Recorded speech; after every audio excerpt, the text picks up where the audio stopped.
मोक्षदा एकादशी व्रत का माध्यम मार्गशीर्ष की पक्ष की एकादशी। श्री अर्जुन बोले, हे भगवान, आप तीन लोकों के स्वामी हैं, सबको सुख देने वाले हैं और जगपति हैं, इसलिए मैं आपको नमस्कार करता हूँ। हे देव, आप सबके हितैषी हैं, कृपा कर मेरे एक संशय को दूर कीजिए। मार्गशीर्ष मास के शुक्ल पक्ष में जो एकादशी होती है उसका नाम क्या है?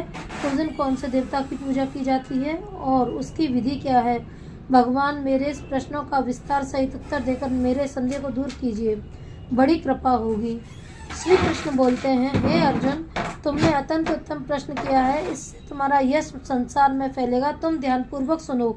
मार्गशीर्ष शुक्ल पक्ष की एकादशी अनेकों पापों को नष्ट करने वाली यह मोक्षदा के नाम से प्रसिद्ध है।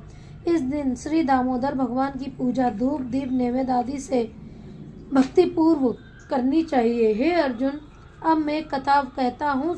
इस एकादशी के व्रत के पुण्य के प्रभाव से नरक में गए हुए माता पिता पुत्र आदि को स्वर्ग की प्राप्ति होती है, जो तुम ध्यान पूर्वक सुनो। प्राचीन गोकुल नगर में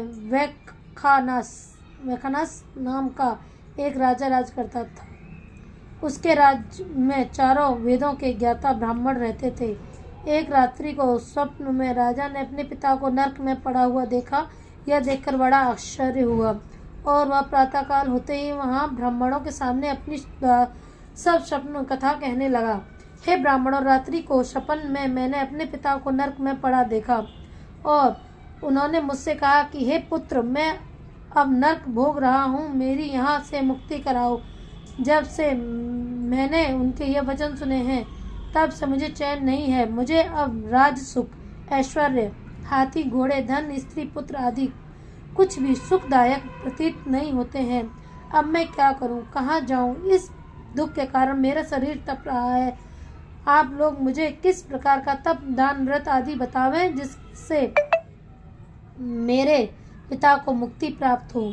राजन के ऐसे वचनों को सुनकर ब्राह्मण बोले, हे राजन, यहाँ से समीप ही वर्तमान भूत भविष्य के ज्ञाता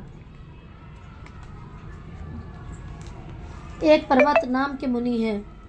आप यह सब बातें उनको जाकर पूछ लीजिए, वे आपको इसकी विधि बता देंगे। राजा ऐसा सुनकर मुनि के आश्रम गए। उस आश्रम में अनेकों शांत चित्त योगी और मुनि तपस्या कर रहे थे। उस समय चारों वेदों के ज्ञाता पर्वत मुनि दूसरों ब्रह्मा के समान बैठे थे। राजा ने जाकर उनको साष्टांग प्रणाम किया। पर्वत मुनि ने कुशल क्षेम पूछी। तब राजा बोले, हे देवर्षि, आपकी कृपा से मेरे राज्य में सब कुशल है, परंतु अकस्मात एक विहर आ गया है जिससे मुझसे शांति हो रही है।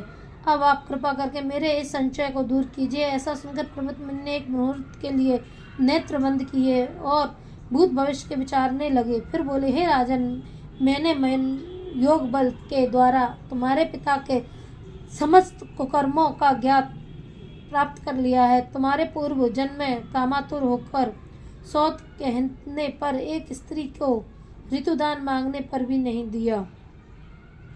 उसी पाप कर्म के फल से तुम्हारे पिता नरक में गए हैं।